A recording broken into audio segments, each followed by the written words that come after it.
Bodenham, and Richmond. Good afternoon, Mike Lance, representing District 79, which is Paris, West Paris, Sumner, and Woodstock. Good afternoon. I'm Parnell Terry, and I represent District 108 in Gorham. Thank you, Mr. Chair Pro Tem. I'm Jim Thorne. I represent House District 35, which are the towns of Carmel and Herman in beautiful Penobscot County. Good afternoon. I'm Rick Mason. I represent District 97, which is almost all the people of Lisbon. Bill?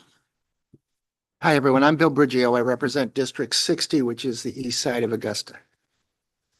Dave Woodson, District 139, North Warborough, Limerick, and Parsonsfield.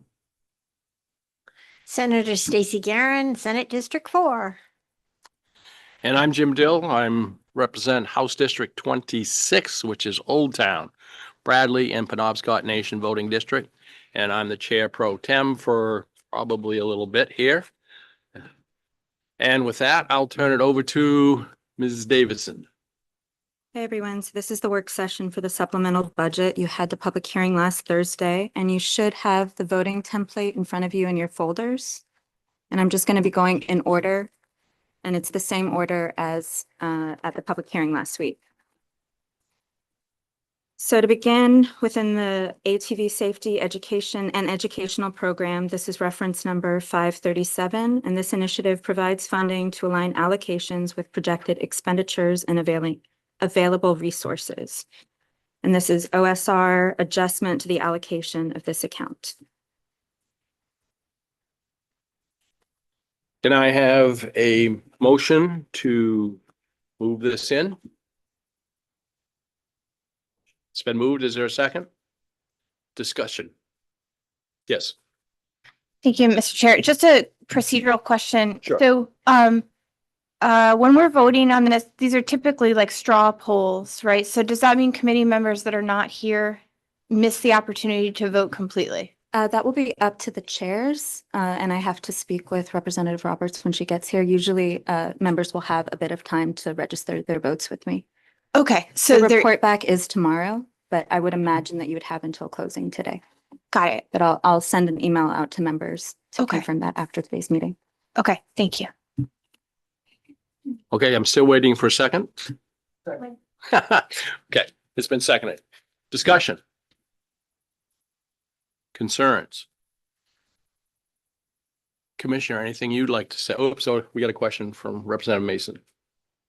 Thank you, Mr. Chair. I'm just curious what this money is going to do, why This is just an adjustment based on the gas tax. Excuse me, could you introduce I'm sorry, yourself? Judy Kumuso, Commissioner, Maine Fish and Wildlife. Thank you for the question, Representative Mason. So this is just a change in the projection of the amount of money that we're going to get based on the gas tax. So it's just a reduction in $730. Thank you. Representative Thorne. Thank you, Mr. Chair.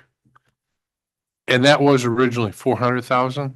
Is that, or am I thinking about something else, fish hatchery money that was Yeah, in the no, I discussion? don't know what that number was originally, but I don't think it was 400,000. Okay. Thanks. Yes, Representative Briggio. Just for clarification, what item are we on here? Oh, This is the first item on the first page of your voting template, We're talking $730? Yes. reference number 537. 52,000. Okay. any other questions? Seeing, yes, Representative Thorne. Just for clarity, Mr. Chair, it's just moving these items in one at a time? Yes. Okay. Yeah, no, just because Oh. there may be some that may not want to be moved in for whatever reason, so. Representative, just to answer your question, in general, that fund brings in around 152,000 a year. And this projection is just reflecting the change in the gas tax. So 730 less. Other questions? All in favor? None opposed. Okay, moving on. IF&W enforcement operations. This is reference number 535, and there is a corresponding reference number on the next page, 530. This initiative transfers all other funding from the Enforcement Operations IF&W program to the Resource Management Services IF&W program within the same fund for wildlife conflict management.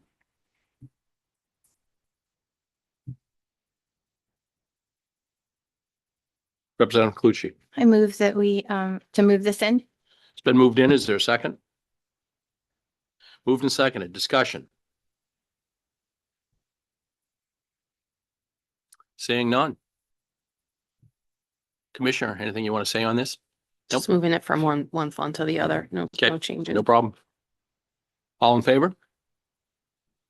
None opposed. Next one, fisheries and hatcheries operation. This is reference number 533, and this initiative provides funding for fish hatchery improvements. I have a motion. Representative Mason. I have a question. Well, let's get a motion on before we discuss.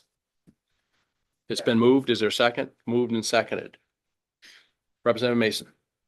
Thank you, Mr. Chair. Thank you, Commissioner. What exactly is this doing for?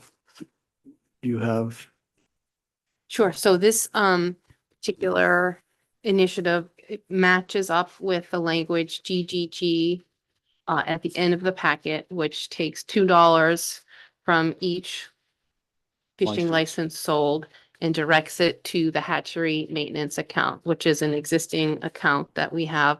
And it does all kinds of, management capital on our hatcheries.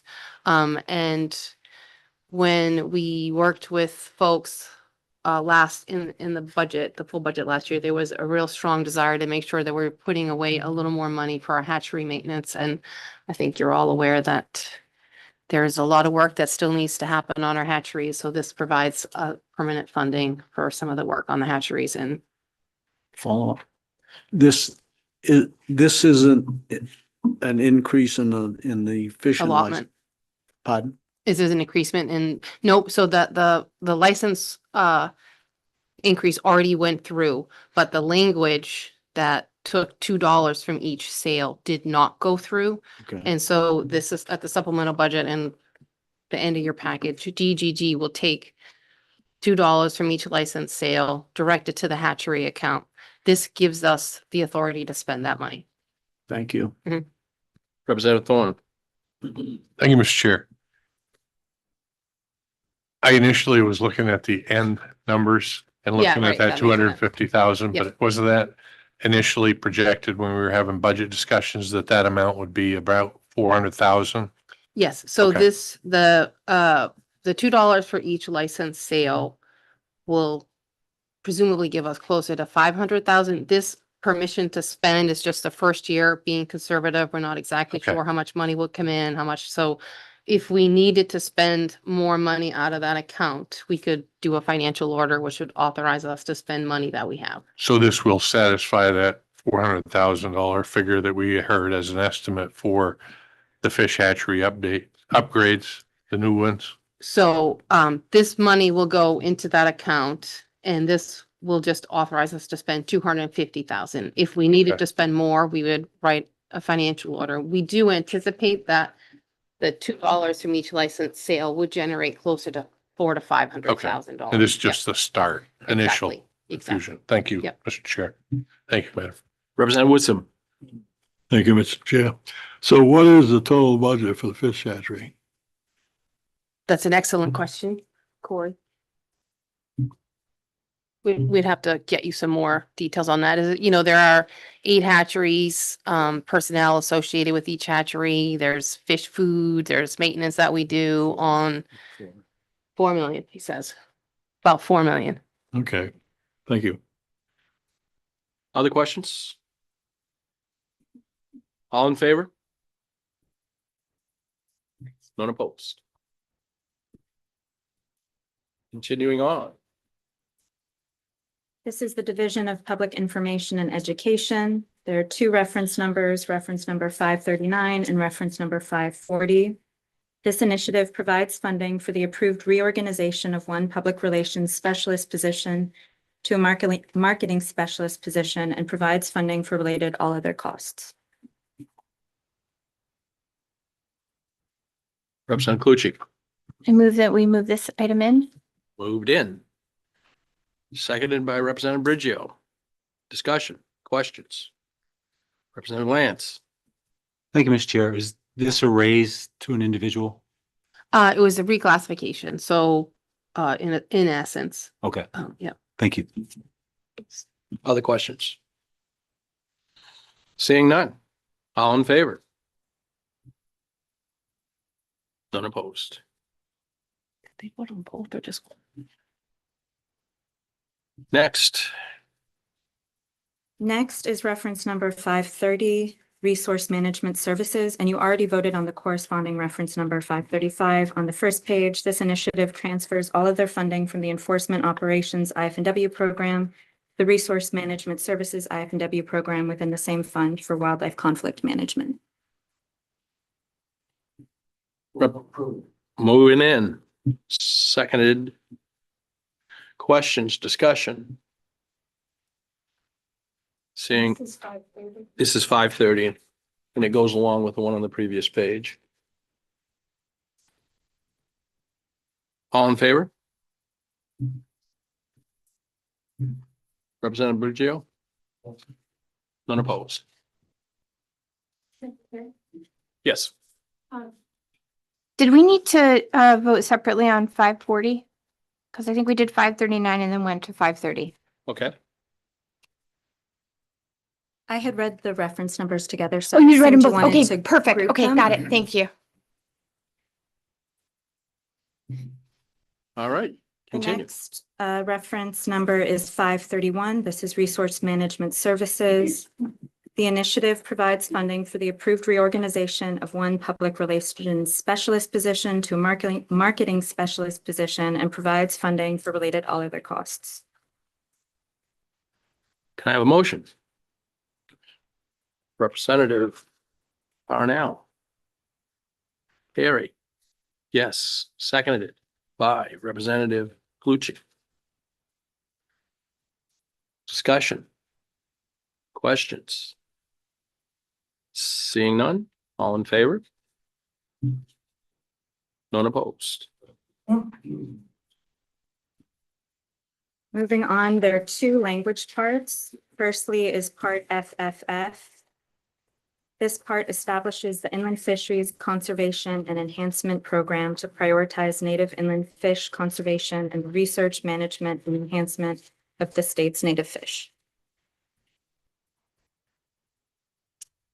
Can I have a motion? It's been moved in, seconded by Representative Clucci. Discussion. Seeing none, all in favor? None opposed. Okay, And then finally is part GGG, and there was a corresponding reference number 533 that we went through previously. This part repeals and replaces the existing statute, providing authority of the fund to support the engineering, design, construction, maintenance, and repair of current and additional fish hatcheries and feeding stations owned by the state, and to pay for personal services overtime for fish stocking and other hatchery-related work when operationally required. This part also authorizes that $2 from each fishing license sold and that money deposited pursuant to Title 29A, Section 456C, subsection 3, paragraph A, subparagraph 1, must be deposited into the fund. motion? Representative Clucci, I'm so moved. moved it in, seconded by Representative Lance. Discussion. Seeing none, all in favor? None opposed. Now, Representative Clucci. If I remember correctly, you had an initiative that you wanted to discuss. Thank you, Mr. Chair. I did. And I've actually been doing some additional thinking over the weekend. So for just to recap, for those of you that weren't able to make it to the joint hearing that we had last Thursday afternoon, I proposed a new initiative to be added to the supplemental budget, which, if you can remember, we last session, we unanimously passed a report to ask the department to look at restoring ferry access to Swan Island in the Kennebec River. And the report back we heard earlier this legislative session made some recommendations from that work. I don't know what we call it. It was like a study group, I think is what we officially called it. And they recommended essentially two uses of funds to restore ferry access through the general fund. And so I think had the report been available before the supplemental budget was due, I think we could have worked to get that in there.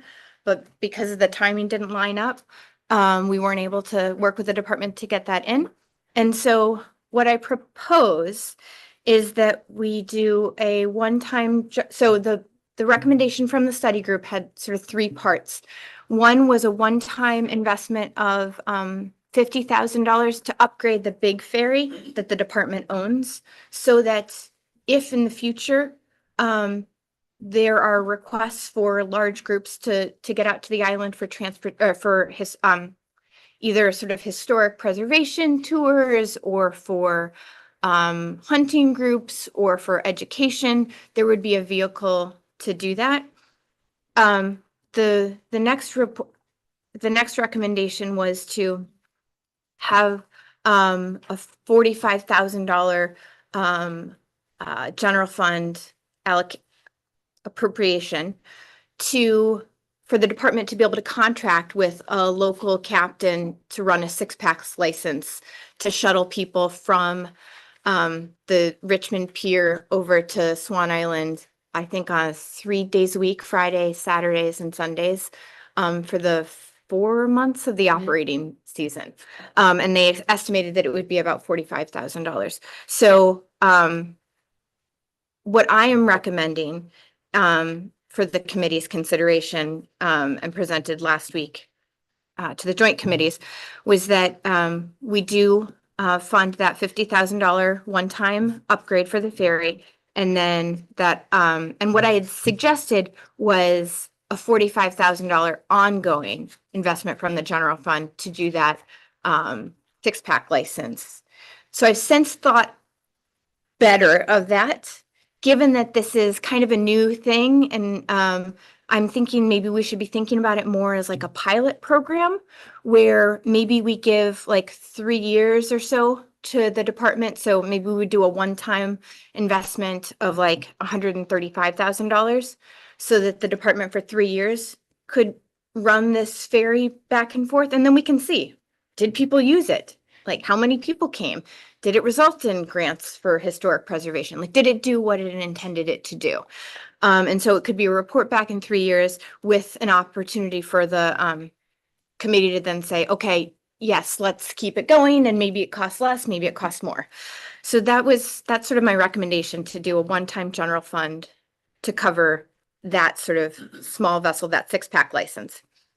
And then after some conversations with some people smarter than me about budget, one of the things they suggested is that for that one-time $50,000 upgrade to the ferry, they suggested that maybe we recommend as a committee that it be transferred from unallocated end-of-year balance surplus.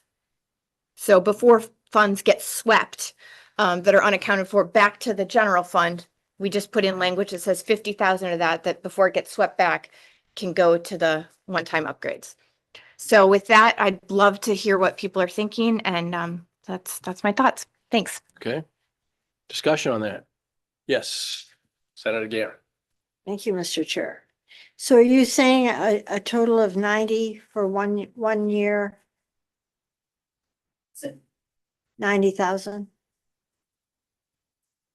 So I think that's what I had originally proposed was 95,000 for 1 year, but what I'm proposing now, and the 45 of that would be ongoing. What I'm proposing now is, I guess it would be 185 total, but that would all be one-time funding.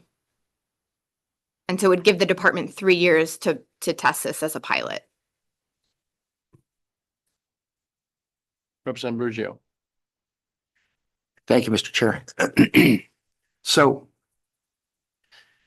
I support the idea of reestablishing a connection for the public to Swan Island. I go back personally to, on more than one occasion, taking my kids on public state-operated ferry transportation from Richmond to the island, and what a valuable experience it was. And I would really like to see that reestablished. I suspect if the state were to act favorably in this manner, that we could expect some help or cooperation from the town of Richmond. There's been a lot of discussion.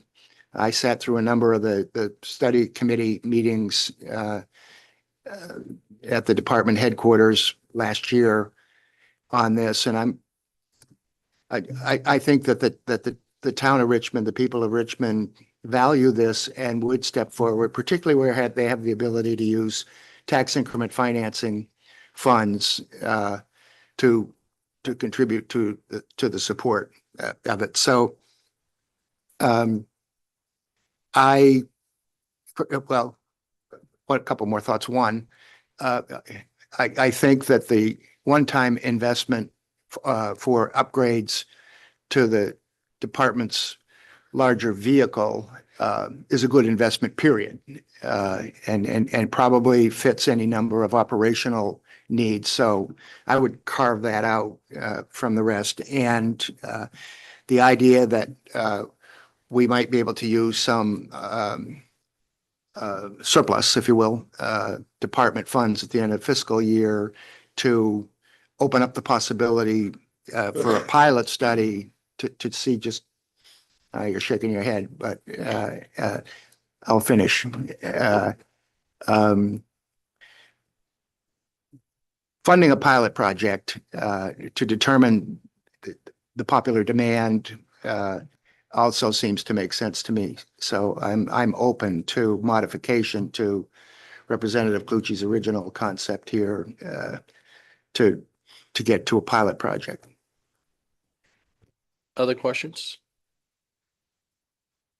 Representative Woodson. I have heartburn over this. I just feel it's a pet project. I also feel if it's such a good idea and the town of Richmond wants to have this opportunity, they should be able to come up with some money on their own. I also object to using surplus money or leftover money when I've gotten a lot of complaints from my constituents on the fishing license and different costs that have gone up. So I cannot support this. Other discussion? Oops. Commissioner, thoughts? Thank you, Representative Dill. And I think Representative Clucci was correct in that, the timing of, when that committee finished their work and when our supplemental budget was due, didn't overlap. So, otherwise we would likely have put this in as an initiative on our own. We certainly do support trying to come up with a way to get more regular access for the public who don't have their own boat out to Swan Island. And as Representative Clucci suggested, the 50,000 would allow for the upgrades to the larger ferry, which would allow for us to contract with a private captain. And so it will save the department the expense of having to have a full-time captain on staff, but would allow us to contract with the staff to get school groups out there and, on special events, have larger groups visit the island. And so we would certainly be supportive of this initiative. Other questions or comments? We take a moment to call. Okay, go ahead. I just wanted to clarify. I think what I was suggesting was that the 50,000 for the boat would come from the end of year surplus, but the other would be a straight one time from the general fund. So I guess one of them would come from IFW funds already. That would be the 50,000. And then the other would come from yeah, straight general fund appropriation. Mr. Chairman? Yes. Oh, Oh, yes, sir. Is Would there you a introduce pending- yourself, sir? I'm Joe Baldacci, State Senator from District 9, which is the city of Bangor and the town of Herman. Thank you, Mr. Chair. Is there a pending motion for this, or is this just discussion? No, this is just a suggestion at the moment. We have Okay. not put it to that point. Okay, thank you. Representative Thorn. Thank you, Mr. Chair. We're still discussing the supplemental budget, correct? Yes. Is this a suggestion to move into the supplemental above and beyond what's mentioned here? Okay, Yes. I just wanted to be clear on that. Thank you. Representative Bridgio. So perhaps we have to deal with this as two separate items. First, the 50,000 for the upgrades that would come from leftover funds. And then separately, a discussion about whether we want to provide the seed money for a pilot project for the six-pack service, I guess is what we're calling it. I would ask the commissioner if we did that and we upgrade the boat, but we don't get any money for a pilot, what is that done? What does that happens to that boat that's now upgraded? so we still have, I mean, we own the boat, so it would Right. still allow us to contract with, you know, a private captain and bring more school groups out or, you know, at special events, say for Richmond Days or for 4th of July celebrations, we could contract with the captain to bring groups out for, you know, like a one day or a particular event. So instead of a 45,000 for the whole season, Right, we're talking 2 or 3 times, a few $1,000s. right. Yeah, and most of the upgrades are to get the boat Right. so that it I is understand that certified by part. the Coast Guard. My Yeah, only concern Yes, was now you've yep. got this upgraded boat, Yep. but Right. no use Yep. for it. Right. So the two captains would be separate. So they are kind of two separate things. So there's the one upgrade to the boat. Yep. And then we would contract with the, you know, person who has the appropriate captain level, but I think you have to be Sure. master Okay. captain, I think. And then the second one would allow for regular service for the public all for weekends for 4 months out of the year. Gotcha. And that'd be a smaller boat. That'd be that individual's own boat, not ours. Representative Clucci. Yeah, thank you, Commissioner. And just to add on to that, I had avoided talking about sort of that next level piece because it was, so what the stakeholder group recommended was, you know, let's get that six-pack license going so that you can just get regular, you know, people out there. And then we do need to upgrade the bigger boat before you can then actually use it for bigger groups. And so that was a necessary first step. But what the group had also recommended was if that boat was to, if the boat, the department's boat was to be used for larger events, then the plan would be to work with the town of Richmond to see if the town of Richmond would be willing and interested in using TIF funds to pay for a captain to Oh, right. organize and orchestrate those larger events. So that's not a definite, right? That would be the town of Richmond would have to say, yes, we want this and we're willing to pay for it. But what we learned during the working group is that their TIF funds do allow for that. And there's actually a meeting tomorrow night in Richmond to talk about their TIFs, and I'm planning to go and just try and understand where they're at because one of the members of the working group was an employee of the town of Richmond that worked on the TIF issue. So. Other questions or comments before we caucus? Seeing none, let's take 10 minutes, come back at 1:15. All right.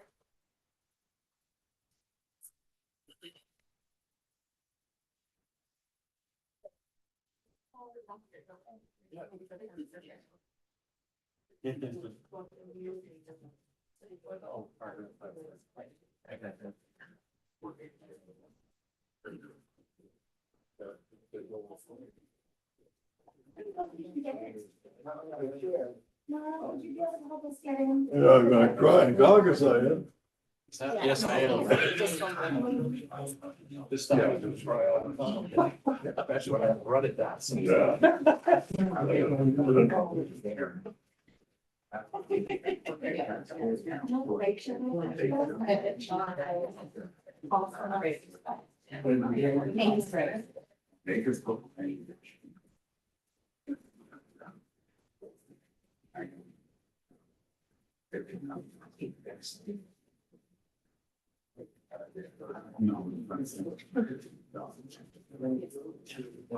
Yeah.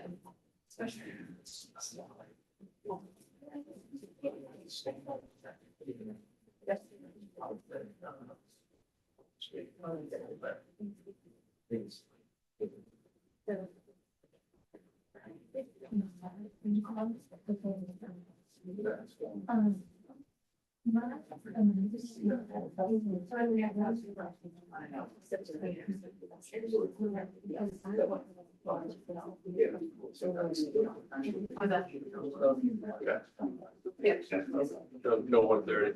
That's my doing, unfortunately. Tiffany called me last week. She said, we didn't just that one. I said, I don't know. I just sometimes take a while. But I forgot how short it was. So.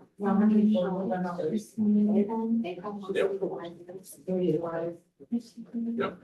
Otherwise, I'm gonna have to sit around for half hour, 45 minutes. Yep.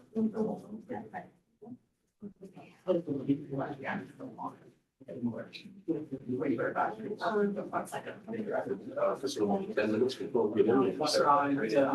The conference.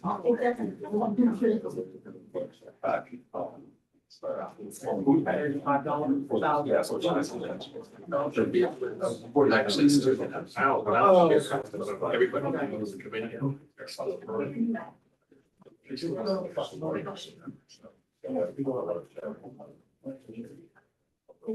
So, the information on this, we can feel okay, but it might take.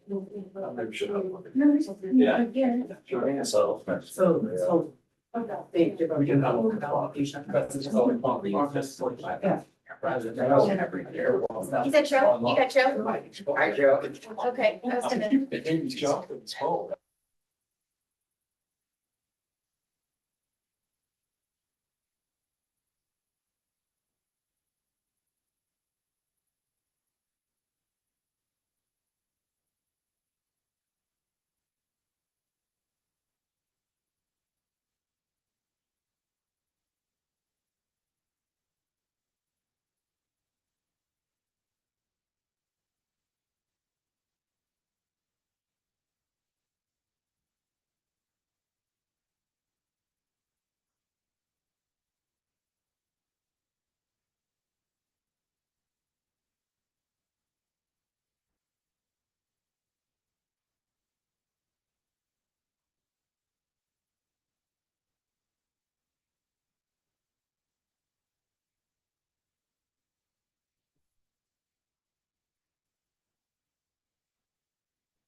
All right, we are back.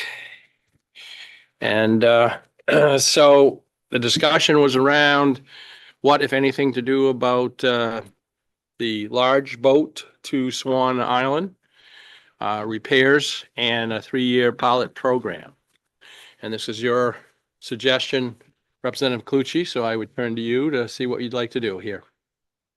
Thank you, Mr. Chair. So I'd like to maybe do them as two separate motions if we could. So I'll make a motion that we move into the supplemental budget a one-time $50,000 to upgrade the Inland Fisheries and Wildlife Swan Island Ferry to meet the Coast Guard standards, with $50,000 from the a transfer from the unallocated end-of-year balance surplus from Inland Fisheries and Wildlife. So that's my motion. Got your motion? Is there a second? I second. Seconded by Representative Brigio. Discussion. Seeing none.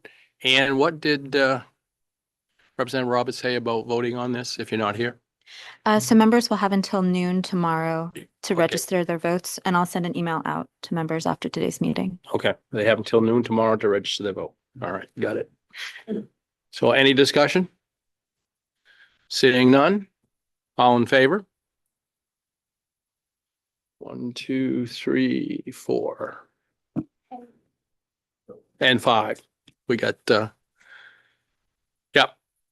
Thank you, Senator Baldacci. I keep forgetting you're online up there. You're so quiet. On mute. Opposed? 1, 2, 3, 4. 4. All right, got that? All right, Representative Clucci.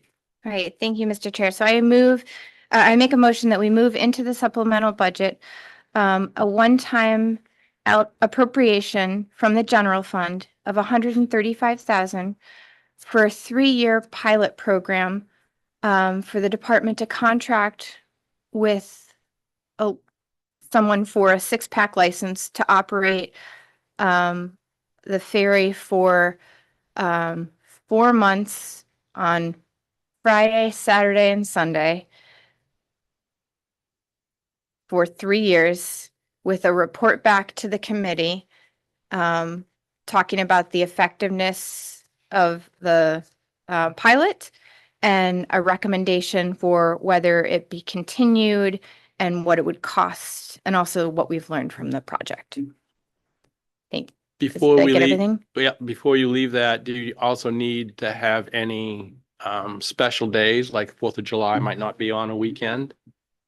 Oh, So I think you need to have something about that in your motion, just so that they can do it other than on 3-day weekend. okay, sure. Yeah, right. So, I mean, to just, And then so maybe we make it occasions. a little less specific. Right. So, there's language from, I think there's language from, I think to just say to contract for seasonal small vessel transportation services is completely sufficient. So I guess I was being too detailed. So it's $135,000 for a 3-year pilot to contract for seasonal small vessel transportation services with a report back and the ability to report out legislation. All right. Is there a second? Been moved and seconded. Any discussion? Yes, Senator Garen. I stepped out of the room to take a call from a constituent. So could we review what we're voting on, please? Yep. And this time, right now. So we're talking about restoring transportation to Swan Island, and we are now talking about a one-time general fund appropriation of $135,000 for a 3-year pilot that would allow the department to contract for seasonal small vessel transportation. That's where we're at. Thank you. Yep. Any questions, discussion? Seeing none, all in favor? 1, 2, 3, 4, 5. Opposed? 1, 2, 3, 4, 5. Okay. Anything else on the supplemental budget? Questions, comments? No? All right, we'll close hearing on that. Now, the next hearings do not start until 1:30. And we can't start early because there may be people coming for them. So we will take an approximately 25-minute break and we'll come back. And Ann, you said there's no language review or anything that we have to do in the interim or, no? Yeah.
Good afternoon, everyone. We are now live. So we have two public hearings before us today for LD 2217 and LD 2221. I'm Representative Tiffany Roberts. Be presiding over these hearings today. Need to do introductions again. Probably not. Same people in the room. Yeah. And is there anyone on Zoom for these? Okay. All right. So it looks like we don't have anyone Zoom. So we will go through, take the bills in order in each one, starting with those in favor, those opposed, those neither for nor against. If anyone comes in online, we will do that as well. Madam And- Chair, I'm here to, both these bills are my bills. Oh, there you go. There you go. Perfect. They're department bills, but I can just do the initial presentation and then just turn it over to the department. Okay, sounds great. Anyone watching on YouTube, just know that the comment section is disabled, so you won't get much action there. With that, we will open up the public hearing for LD 2217, an act related to the electronic tagging of deer, and I believe both of these are committee report out bills, so. Yes. Yep. Computer Center. Thank you. Yes, this bill is reported out by the Joint Standing Committee on Inland Fisheries and Wildlife pursuant to Resolve 2025, Chapter 32. The bill directs the Department of Inland Fisheries and Wildlife beginning in 2027 to allow for the electronic registration of deer. The bill also removes seal fees for the registration of deer, moose, and wild turkey.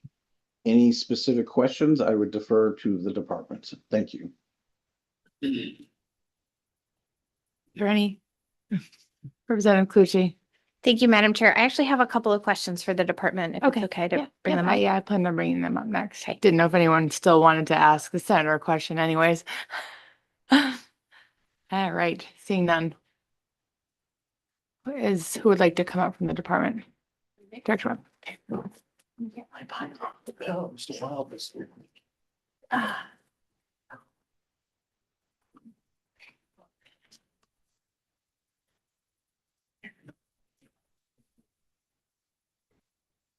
Good afternoon, Senator Baldacci, Representative Roberts, and members of the Inland Fisheries and Wildlife Committee.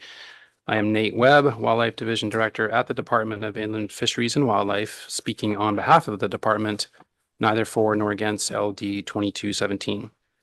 This bill directs the Department of Inland Fisheries and Wildlife to allow for the electronic registration of deer beginning in 2027. This bill also removes fees for the registration of bear, deer, moose, and wild turkey. All other states and provinces in the Northeast now allow online self-registration of deer for at least some of their deer harvest. While we feel our current system of registration provides the best opportunities for data collection to support deer management in Maine, we recognize the strong interest in a self-registration option, and we are committed to providing an excellent user experience if directed to implement such a system. However, we do have some concerns about financial impacts and enforcement. Currently, hunters registering their bear, deer, and moose in person must pay a $5 registration fee, and there's a $2 fee to register turkeys in person. Considering the average number of each big game species registered in recent years, eliminating registration fees would result in a revenue loss of approximately $256,000 per year, and that would fluctuate depending on the harvest level. As such, this bill will have a significant fiscal impact if an alternative funding source is not identified. Of the $5 currently collected for each registered deer, $1 is used to pay Informe for the maintenance of our online registration systems. $2 is used to pay the registration agents for each deer that they register, and $2 goes to the Deer Management Fund and is used to assist landowners with deer conflicts. This is the sole funding source for our Deer Management Assistance Program, or DMAP program, which is a new program that provides a cost share option to farmers that are looking to put up fencing to prevent deer damage. This program also provides free repellents, deterrents, and antlerless deer permits to qualifying landowners looking to mitigate deer-human conflicts around their farms, orchards, and nurseries. There may also be financial impacts associated with some of our data collection. Each year, our staff and contractors collect additional data from about 10 to 15% of hunter harvested deer. This biodata forms the basis of our deer management in Maine. In many parts of the state, we rely heavily on meat cutters and butcher shops for this data collection. However, in parts of the state that do not have many meat cutters, we often rely on registration stations for this data collection. With this change, it is likely we'd elect not to collect any biodata at registration stations, as other states have observed a tendency for hunters to register larger and older deer at an in-person station while opting to register their smaller or younger deer online. So a bias in the data that are reported. This would introduce significant biases into our biodata, so we'd have to rely on using other data collection methods that are less prone to bias, such as house-to-house visits. This method is very time-consuming and inefficient, and therefore we need to hire additional biodata contractors every year to maintain sufficient quantity and quality of data in some parts of the state, which would be costly and require identification of a funding source. Lastly, there are concerns among department staff, registration station agents, and our hunters about enforceability of and compliance with self-registration requirements. To provide further disincentives to those that might take advantage of changed registration requirements to skirt the law, we recommend requiring a mandatory 1-year license revocation for failure to register deer and false registration of deer. I'd be happy to answer any questions. Thank you. I'll just jump in for 1 second. It looks like we do have someone who's coming in on Zoom, and I'm guessing they can hear me. So just so you know, we are taking testimony in order of in favor, opposed, then neither for nor against. You don't need to raise your hand for that. When it's time for you to come through, we will go ahead and I'll have the clerk bring you through. I have maybe it's not a little question, but it's we had talked about I think I had asked about kind of getting an overlay of the data of the surveys that the department did as far as the percentage of respondents and where geographically they were, and if they were in kind of the more, at-risk areas. Or do we have any idea what that looks like? We do. I'm not sure if we handed that out at an earlier work session. I have a copy of it with me. Okay, okay, Make sure you get a copy if you don't have one. okay, yeah. So we did, I can summarize though, if you'd like, we did tally the results of the survey from registration agents, and indicate and map those that indicated they would plan to keep tagging deer if self-registration were allowed, those that may stop, and those that were unsure. And I guess our view is there's no clear geographic pattern, meaning that it doesn't look like there would be any large geographic gaps with stations that wouldn't be willing to register deer. The other thing I would mention is that often, at least in the past, there's been quite a bit of interest in different businesses becoming registration stations. So I suspect if for those that did go offline, there's a good chance we could find another business locally that would be willing to take on those responsibilities. I appreciate you understanding my data request. Representative Clucci, did you say you had a question for the department earlier? I do, but I can wait. I mean, but okay, I'll start. Okay. In your report back on this after the pilot from last session, you did propose a funding mechanism. Can you just remind me what that is and how it would work? Right. So we did. So the funding mechanism that we proposed, so just to remind the committee, the report back and the bill is written, eliminates the registration fee for bear, deer, moose, and turkey. So to replace that revenue, our suggestion was to increase the fee for hunting licenses for resident hunters by $2 and for non-residents by $4. There's more details in the report, but that would generate enough revenue to cover the lost revenue from waived registration fees, cover the cost of additional contractors for biodata collection, and also cover some contract staff for additional phone tech support for hunters that are sort of working through the system and might experience challenges or have questions while they're trying to self-register. Follow up? Yep. All right. So then just making sure I understand.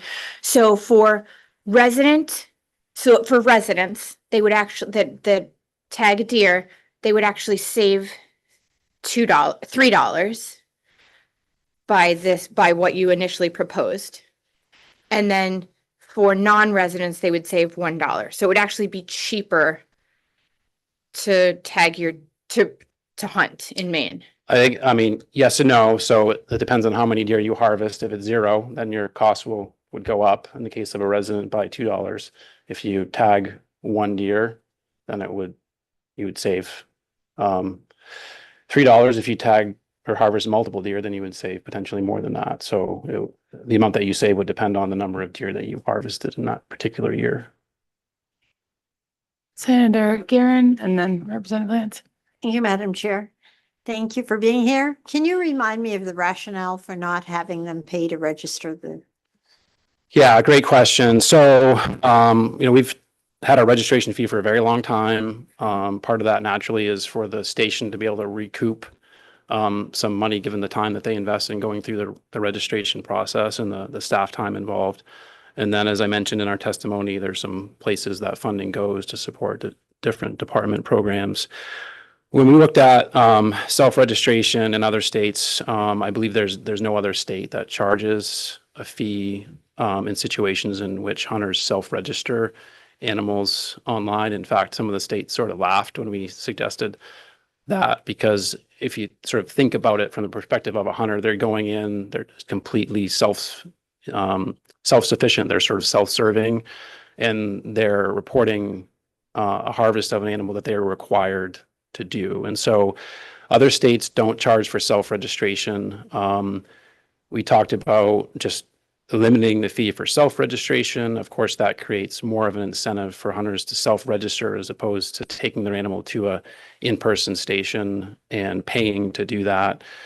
To be honest, we also looked at the staff time involved right now currently with chasing down relatively small amounts of money from 200 or 300 stations across the state. That is a pretty significant burden on our staff to invoice those stations and collect the funding and track all of that.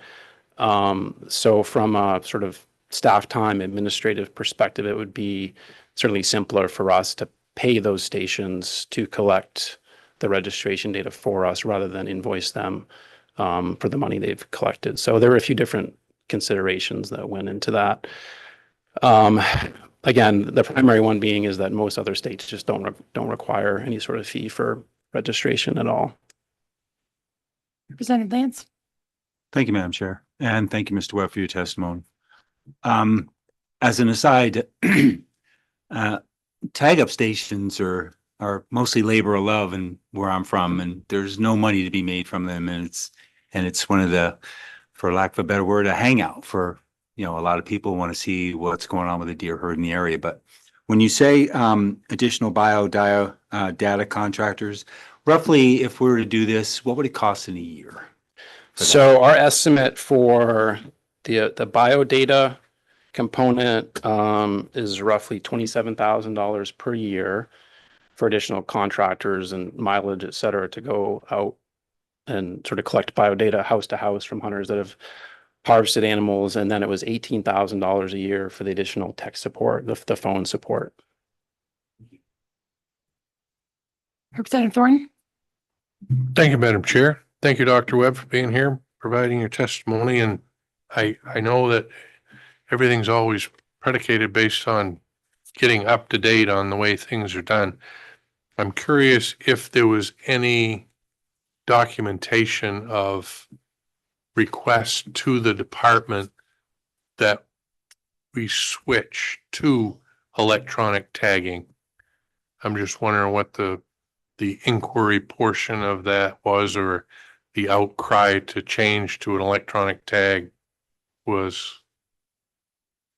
That's a great question. I don't believe we've ever done a formal survey of hunters to ask them, would they like that option? How important is that option to them? So I don't know that we have any quantitative data on that, but yeah, I don't think we have any quantitative data. We hear about it a lot. And as the commissioner was just mentioning, there's been multiple bills before this committee over the years to require this. So the information we have is qualitative. We hear about it a lot. We know every other state in the Northeast allows it. And we feel like that we're at a point where Maine hunters are expecting us to provide this option. And we're willing to do so. We just need to ensure it's set up in a way that kind of works for us administratively and allows us to get the data we need, allows Warden Service to enforce the laws, and makes us sort of whole financially as well. And follow for me. I'm not sure if you can answer that or this one, or maybe somebody else be better suited, but the way that the law was written in that I read in the bill, for clarification, on tagging a deer, that it says, the first available tagging station in route back to where you were. Mhm. Do you, any reason why the law was written that way? That they have to stop at the first place rather than maybe the second place or their favorite one? So, no, that's a great question. So I believe that's existing law that you're referring to. Right. So that's in place now. And I suspect the colonel or the deputy could probably address that question better than I can at the work session. But the idea there is simply if you're a hunter, you've harvested an animal, you've not yet registered it, meaning that you haven't truly taken legal possession of it, sort of from the public trust, that if there's an open registration station or tagging station, you're required to stop and essentially register at the first opportunity and not drive by 3 or 4 of them to go to a different one for some reason. That would sort of beg the question why you're going by the first 3. So that's kind of the reason for it. Basically proceed on your route of travel, register it within 18 hours unless you're in an unorganized town. And then there's an exception for that. And then register at the first opportunity. Yeah. But I'm sure the colonel can probably go into that in more detail Okay. at the work session. Thank you. Thank you, Madam Chair. Representative Dale. Thank you, Madam Chair. This probably calls for a little speculation on your part, but you mentioned that it would cost like $27,000 to go out and collect the data. And I guess you've never really done a survey that went out to hunters and saying, would you prefer the system as it is, or would you prefer electronic tagging? What do you think those people voting for electronic tagging would say if then you said someone will come knocking on your door to collect meat sample or fur, tooth, whatever you may still have in your possession? Yeah, I mean, that's a great question. We do that now. So in the northern, western, eastern part of the state, again, where there just isn't the concentration of meat cutters, we do have staff and contractors going door to door now, but they call first. And certainly there's cases where the hunter refuses, but that's the exception. Most hunters, I think, are pretty willing to share information with us. It's just sort of part of the process of harvesting an animal. Those that don't want to share that data perhaps aren't registering to begin with, and then they're a Warden Service customer, not a biologist customer. Thank you. Representative Woodson. Thank you. Is there anyone in the department who disagrees with this proposal? Yes, opinions are mixed, certainly. I mean, this is a big change. We've had the system in place for a very long time. From our perspective, selfishly, we have a gold standard system in place now. This is really about customer service to hunters and what hunters want. I wouldn't say it's a benefit to the department. Again, the colonel can offer perspective on enforcement challenges at the work session. This is really for hunters. We can do it in our work, and our needs will be met from a deer management perspective. Other states have done it, so it's really a matter of if we want to provide this opportunity or this service to hunters or not. I'd like to hear from what is some of the opposition, but also question how much research was done on going to this system as far as electronic tagging. I mean, there's no survey. You're just working on oh, wouldn't this be nice? Oh, the bills have been submitted. Um, I don't know. I think there's a lot of holes there that I just don't feel comfortable with. I would say that we did at this committee's request allow turkey self-reporting a few years ago, and that's worked quite well. It's not perfect. No system is perfect, but we haven't seen any challenges with that that have reduced our ability to manage turkeys successfully, for example. So we think we can do it. We know we can do it. Other states have done it. But we do have a great system now. We love it, certainly. It's really a matter of what hunters want. But you're absolutely right. I don't believe there's been any formal evaluation of how much do hunters want this, and is there a majority? It's certainly anecdotal. Thank you. I'll just remind members gently to at least end in a question. Any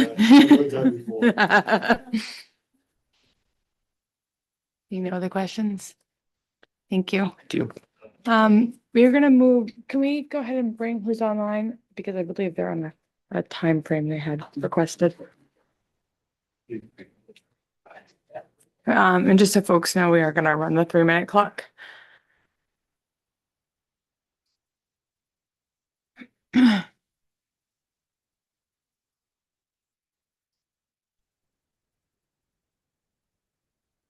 afternoon, Mr. Lamarca. Hey, how's it going? Good. We are running out of 3-minute clock today. I don't know if you can see it, but I will let you know if you hit it. All right, sounds good. Hello, everyone. My name is John Lamarca. I am a registered Maine guide. I'm the director of engineering for Woodman Arms, a New England-based outdoor company making firearms a lot of New Englanders use, and a writer for the Maine Sportsman. And I would just like to kind of give my perspective as a consumer of someone who hunts all around New England of the electronic tagging system. I actually am a huge advocate for it from a consumer standpoint. It is so much easier to be able to go on, like when Mr. Webb was talking about turkeys. It was far simpler to go to go hunting than be able to go back to my car. Usually, a lot of turkey hunting happens if it's right at sunrise, right before a lot of the tagging stations would open, and so then you'd have to wait around for somewhere to open to actually go and tag your bird. It was a lot easier for me to just go on and tag it right there, and then go on about butchering it and turning into good usable game. I've been to Vermont, New Hampshire, all those places hunting. It's just far simpler. I have 3 kids. Back before kids, I actually still love going to my local tagging station and seeing what everyone is doing. But it's a lot easier for me with 3 kids to be able to tag it and go home and be with them. And actually, my local tagging station just closed, so I'm fortunate enough to own 30 acres. I could go in my backyard, shoot a deer, then I have to drag it around for half hour, 45 minutes to go get it tagged before I can even start butchering it. So that's me personally. It really would be a huge benefit. And from a professional standpoint, from my guiding standpoint, I have people all around the country. Actually, I had a guy from Germany all the way around the world coming hunting with me. And it was a lot easier for me to be able to go hunting with them. They come back to my house. I can help them tag their turkeys, and then basically help them butcher their birds, and they're able to go on their way. It was a lot easier for them than me having to say drive them to a station and babysit them more or less to have them tag the bird. And lastly, actually, even more than deer, as much as I do want to see that, when I'm guiding bears, bear is hunted during a very warm time of year. And at the time you actually harvest a bear, you're really on a time clock to be able to get that bear on ice or get in a cooler so that it can be, preserved. I mean, you owe it to the animal to harvest as much of it as you can. And an issue that we run into is, hey, a bear is taken, we get it back out, and we can't actually bring our bear or our client's bear to a butcher shop because it isn't tagged. They can't put it in their freezers until it has been tagged. So now we're kind of playing the game of trying to get bags of ice and trying to figure that out. And I've also run into, from a professional standpoint, clients come in to come bear hunting, and they have a flight the next morning, but we weren't able to tag it. So now we're trying to get to somewhere to tag this bear before they leave, and then get them back down to Portland or wherever in order to fly out. So that's, absolutely anecdotal to me myself, but having used it in other parts of New England, and would love to be able to at least have the opportunity. I totally understand and personally would Can I like. just, can I have you wrap up in like a sentence? You got it. I Right. would like it. Go team. All right.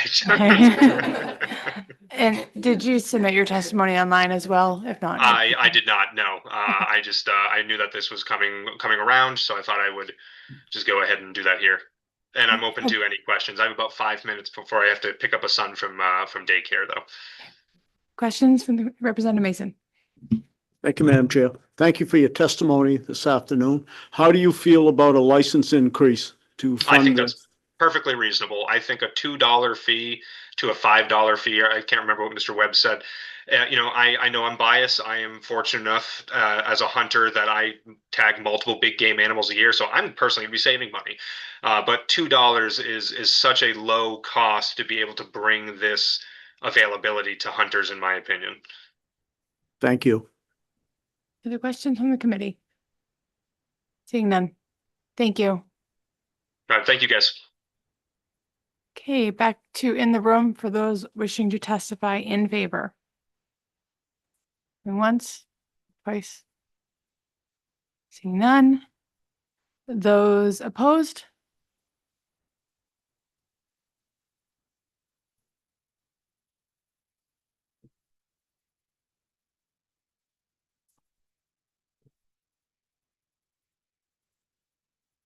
Good afternoon.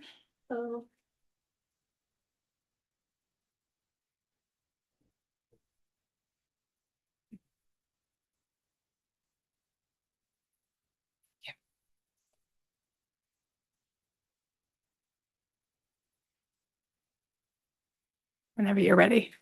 Great, thank you.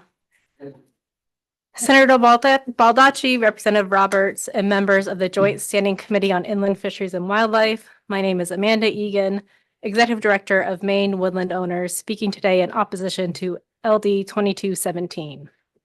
Maine Woodland Owners is a statewide nonprofit that advances stewardship of Maine's small woodland resources through the encouragement of sustainable forest management, support for the state's 86,000 small private woodland owners, and a land trust that conserves working forests. As this committee knows, Maine's outdoor recreation and hunting heritage rely largely on the good faith and generosity of private landowners. However, that relationship requires reciprocity. The Maine Deer Management Fund was established with a specific vital purpose to manage our deer populations and, crucially, to assist landowners in dealing with the conflicts that arise from those populations. LD 2217, as written, proposes to remove funding that is currently earmarked to assist landowners with the prevention and management of landowner deer conflicts. Deer populations, while a public resource, can create significant private costs, including damage to commercial seedlings, young forest stands, and expensive agricultural infrastructure. This fund provides a necessary tool for the state to help mitigate those damages. Removing this support leaves landowners to bear the cost of a public resource alone. Maine's private landowners currently receive little to no tangible benefit from making their land available for hunters or other public users. We do it because we value the tradition and the community. However, the assistance provided by the Deer Management Fund was a rare, meaningful bonus, a sign that the state recognizes the burden landowners carry. Removing this funding feels like a step backward, signaling to landowners that their contributions are taken for granted. The Maine Deer Management Fund represents a commitment that the state will be a partner in managing the practical impacts of a public resource on private land. As currently written, the removal of landowner deer conflict funding is the primary obstacle to our support for this bill. We urge the committee to maintain this essential partnership and vote not to pass on LD 2217. At the very least, we ask that this funding be restored before the bill moves forward so that landowners are not left to bear the cost of deer conflicts alone. Thank you for your consideration. Thank you. We'll stop that. There are questions from the committee. Representative Clucci? Thank you, Madam Chair. Thank you, Amanda. So I don't know if you saw the report back from the department and their initial funding proposal, but so if we restored what the department had proposed, which is not really, I mean, it's a shifting of costs from registration, from tagging. So I'm paying at tagging. Instead, you're paying up front. If we were to shift back to that approach, would you oppose the bill? We would not oppose the bill. Okay, thank you. Any other questions? Seeing none. Thank you. Thank you. Hey, we are still in the room for those in opposition. Seeing none. Vote neither for nor against. No one online, right? Okay. Okay, having heard all testimony, we will now close the public hearing on LD 2217. Members have any additional requests of the analyst for the work session? Okay. Oh, and there he is again. Okay, so if members have shifted their folders, we will now move to and open the public hearing for LD 2221 and act to amend the composition of the landowners and land users relations advisory board and recognize the senator. Thank you, Madam Chair. This is also a department bill. It is LD number 2221, and it is an act to amend the composition of the Landowner Land Users Relations Advisory Board that I believe this committee created last year. And the bill is reported out by the Joint Standing Committee on Inland Fisheries and Wildlife pursuant to Resolve 2025, Chapter 82. The bill amends the composition of the Landowners and Land Users Relations Advisory Board. It increases the number of outdoor recreationists on the board and adds specificity about the requisite experience, of these members. It also adds a representative of an organization managing recreational access to the North Main Woods. And finally, it adds 5 non-voting members to the board, 2 representatives of the department, Inland Fisheries and Wildlife, Bureau of Warden Service, 1 representative of the Department of Economic and Community Development, and 2 representatives from the Department of Agriculture, Conservation, and Forestry. Thank you, Madam Chair. Thank you. Thank you, Senator. Okay, your math's the same as mine, 13. Okay. Questions, Senator? Seeing none. Thank you. Someone from the department want to come up next?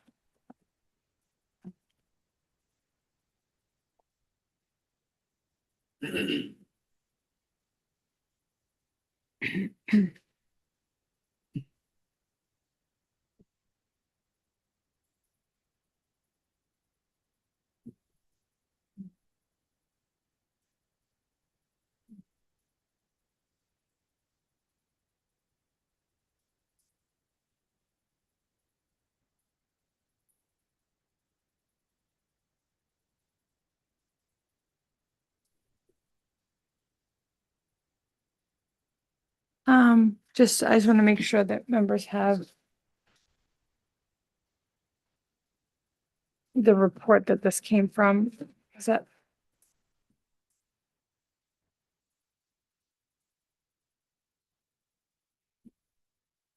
I don't remember what LD this report back was. It's 1308. Do you have it on your desk? Okay. Can you grab, LD 1308? Thank you. Just want to make sure we have the No problem. the No problem. the backstory for this. You can go ahead. While All she right. does that. Thank you. Good afternoon, Senator Baldacci, Representative Roberts, and members of the Inland Fisheries and Wildlife Committee. I am Chris McCabe, Landowner Relations Corporal with the Maine Warden Service, speaking on behalf of the Department of Inland Fisheries and Wildlife in support of LD 2221, an act to amend the composition of the Landowners and Land Users Relations Advisory Board. This bill comes before you as a result of Resolve Chapter 82 LD 1308, directing the Department of Inland Fisheries and Wildlife and the Department of Agriculture, Conservation, and Forestry to examine issues related to public access to privately owned lands.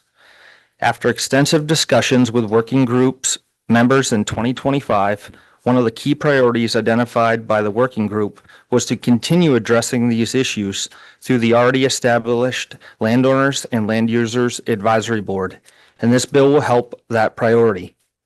The bill advances that recommendations by strengthening and refining the board's composition to better reflect today's access landscape, Specifically, the bill amends the membership of the Landowners and Land Users Relationships Advisory Board by increasing the number of outdoor recreationist representatives, adding greater specificity regarding the qualifications and experience required for those members, adding a representative from an organization that manages recreational access to the North Main Woods, adding 5 non-voting members, 2 representatives from the department's Bureau of the Warden Service, 1 representative from the Department of Economic and Community Development, and 2 representatives from the Department of Agriculture, Conservation, and Forestry.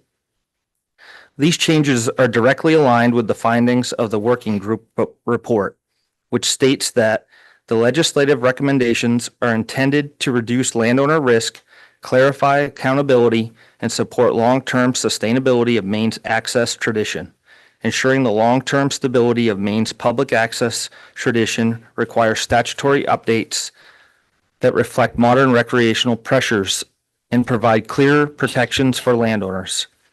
As new uses, technologies, and visitation patterns increase, the potential for environmental damage, landowners have expressed growing concern about their exposure to cleanup and restoration costs. Strengthening Maine's legal framework can help address these concerns, reinforce shared responsibility among users, and encourage continued public access to private lands. Current statute already requires the board to conduct an organizational review every 5 years to assess whether additional or different representation is needed. Both the board and the department believe that these adjustments are appropriate at this time and will help carry forward the goals identified by the working group.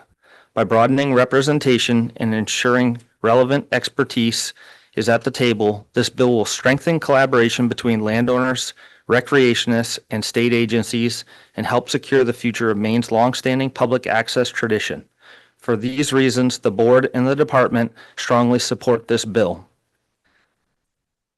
The only thing that I just wanted to mention is there is an omission, accidental omission on section 1, number 5. It says 3 outdoor representatives from recreationists, and it should also have a snowmobile club representation in there.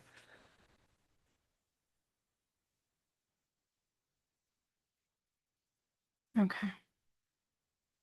Right, so let me see if I can get this all into one question, including that. Because this is a big board.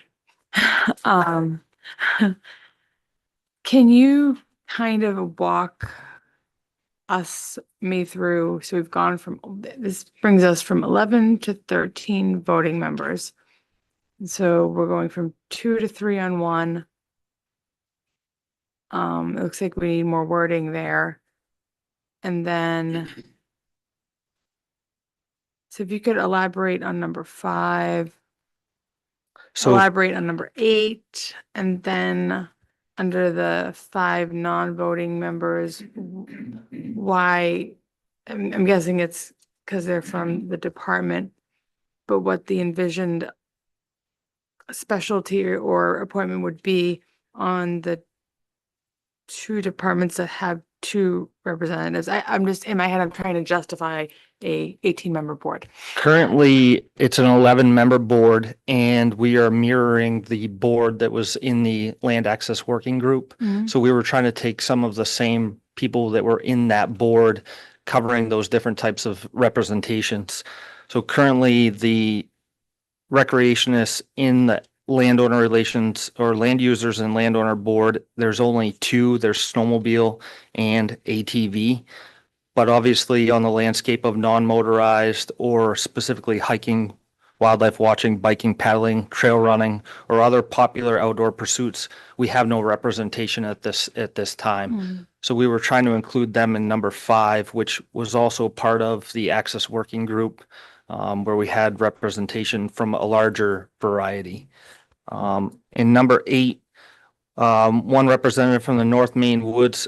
Currently, on the Land Users and Landowners Board, there is no representation from the North Main Woods other than 1 large landowner and 1 small landowner. So we thought that having someone directly from the North Main Woods would be a benefit to that board.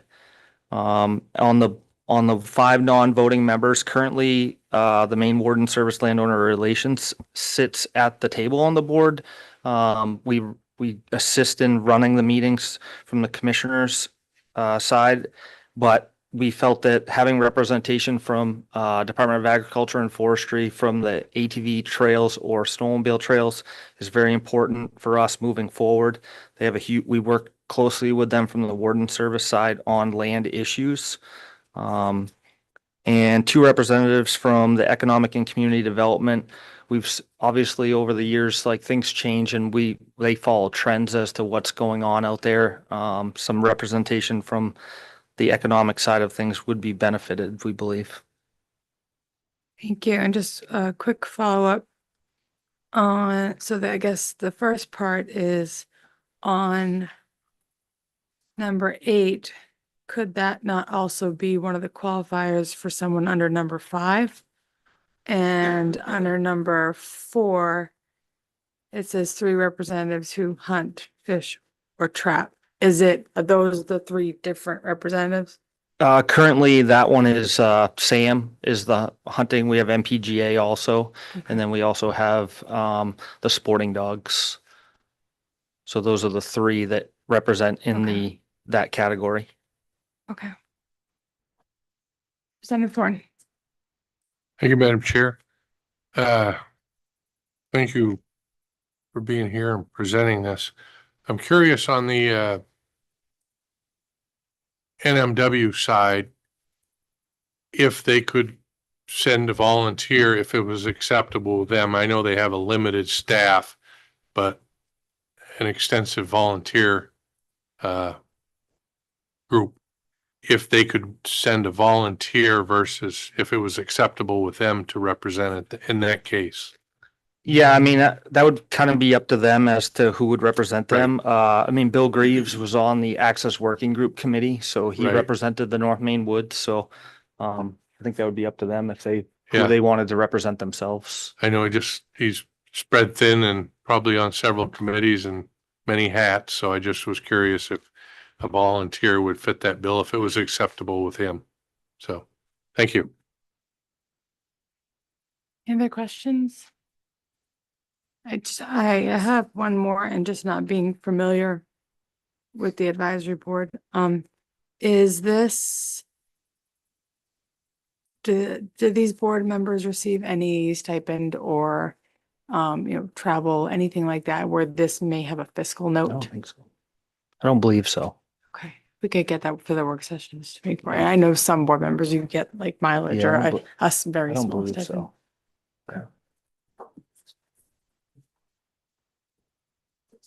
Okay, thank you.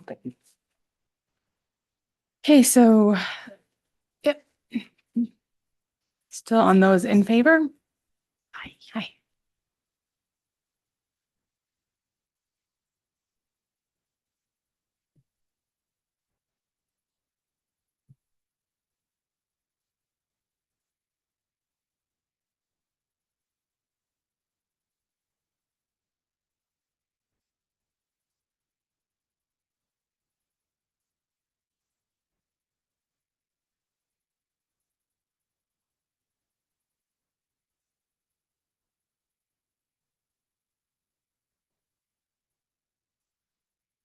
Have you ready? Yep. Good afternoon, Senator Baldacci, Representative Roberts, and members of the Joint Standing Committee on Inland Fisheries and Wildlife. My name is Jody Sapphire, and I'm the Deputy Commissioner of the Maine Department of Agriculture, Conservation, and Forestry. I'm testifying in support of LD 2221, an act to amend the composition of the Landowners and Land Users Relations Advisory Board. This bill is an outcome of the work completed last month by the Public Access to Private Land Working Group. That group, which DACF, my department, and the Department of Inland Fisheries and Wildlife co-chaired, it was charged with recommending actions and policies to incentivize private landowners to maintain and expand recreational access to private land. As you heard in the report out, presented to this committee a couple of weeks ago. The work group's consensus recommendations covered topics such as enforcement, education and outreach, legislation, landowner liability, land conservation, and more. The working group also recommended this action before you today to update the membership of the Landowners and Land Users Relations Advisory Board to, quote, be used as an ongoing forum to continue discussions, monitor emerging issues, and advance the recommendations outlined in the report, unquote. The working group recognized that this advisory board, with expanded membership, would have the expertise and commitment necessary to ensure the recommendations are implemented. DACF strongly supports the proposed additions to the advisory board and looks forward to this board actively working to implement the working group's recommendations. Thank you for your consideration. I'd be happy to answer any questions now or at the work session. Thank you. I just have one again. This is just knowledge of the board and composition. Is there one member who's designated as chair, or is that something that's done? Currently, I just. Of the advisory yeah. board itself? There is a chair that's designated by the group. So it's a rolling kind of revolving. Yeah, it's Okay. rolling. That was just, I don't. Any other questions in the committee? Seeing none. Thank you. Thank you. Do you have anyone else in the room wishing to speak in support of LD 2221?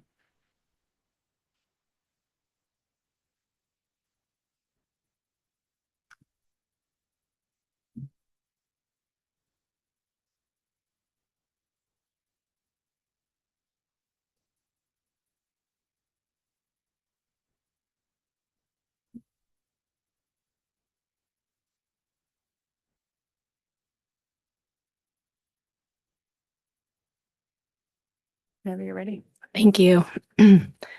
Senator Baldacci, Representative Roberts, and members of the Joint Standing Committee on Inland Fisheries and Wildlife. My name is still Amanda Egan, and I am still the Executive Director of Maine Woodland Owners, speaking today in support of LD 2221. Our organization serves on this board, and we value the opportunity it creates for constructive dialogue and relationship development between stakeholders. As recreational pressure on private lands increases, this board serves as a vital venue to bring together those who care about public access and to encourage the resolution of complex challenges. We support the expansion of the board to include representatives from ATV clubs, the non-motorized recreation industry, and the North Maine Woods. Giving these groups a formal seat at the table ensures that they are part of the solution-making process and allows for the direct resolution of friction points before they lead to landowner frustration or land closures. When more voices are present, the resulting solutions are more sustainable and reflective of the actual needs of Maine's landowners and outdoor users. LD 2221 matches the board to the reality of outdoor recreation in Maine's woods today. We believe this bill will lead to stronger relationships and more resilient access policies for our state. We urge the committee to vote ought to pass. Thank you for your time. Thank you. Any questions from the committee? Seeing none. Thanks. Thank you. Is there anyone else in the room wishing to testify in favor? Seeing none? No one online? Those in opposition? Neither for nor against? Going once, twice? Wishing to testify in any way, shape, or form? Okay, with that, we're gonna close the public hearing for LD 2221. And do we have any questions for the analyst? I was wondering if the committee had any appetite to just to suspend the rules and go into work session to pass the bill. I was wondering the same thing. Just given that the seems relatively straightforward that we would need to make that one amendment to specify to include snowmobiles, but unless the committee had concerns, I would suggest we just get it done. Do we need to see Representative Thorne? note that we're not in work session, so. Right. I'm Just having a just trying to discussion. navigate it carefully. I would just, Do we need to take 5 minutes and is that the best course? And discuss and then decide if we want to go that would be forward? wonderful. Okay. Thank let's you. do- That would be my preference to keep this clean. Thank you. Great. We'll be back in 5.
Mike would help. Okay, we'll come back, folks.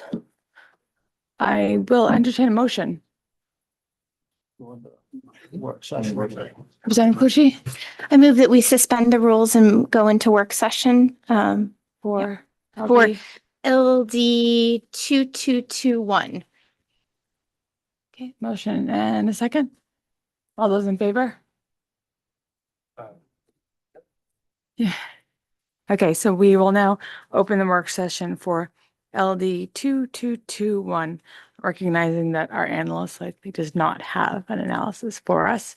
Does any member have any other questions or anything they need from the department or Representative Cloutier? I just wanted to make sure, like, is it, if we make the change that was suggested by Deputy something, Corporal McCabe, which is in section 1A5 to add a rep from the Snowmobile Association, does that meet everybody's needs? Okay, so then that would be my motion. I would make a motion that we amend the bill to add that in. Ought to pass as amended with the addition of the snowmobile. Is there a second? Second. Seconded by Representative Mason. Any discussion? Ready for a vote? Okay, go ahead and call the roll. Okay. Representative Brigio? Yes. Representative Brigio, yes. Representative Whitsom? Yes. Representative Whitsom, yes. Senator Gurian? Yes. Senator Gurian, yes. Senator Robert? Baldacci, he's on. Senator Baldacci? Yes. Senator Baldacci, yes. Representative Roberts? Yes. Representative Roberts, yes. Representative Mason? Yes. Representative Mason, yes. Representative Dill? Yes. Representative Dill, yes. Representative Thorne? Yay. Representative Thorne, yes. Representative Terry?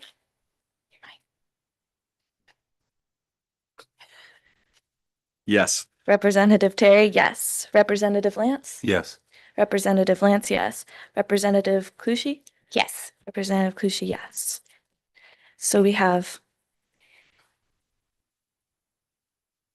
11 in favor of the motion with 3 absent. Okay, that is unanimous of all those present. And with that, we will close the work session on LD 2221.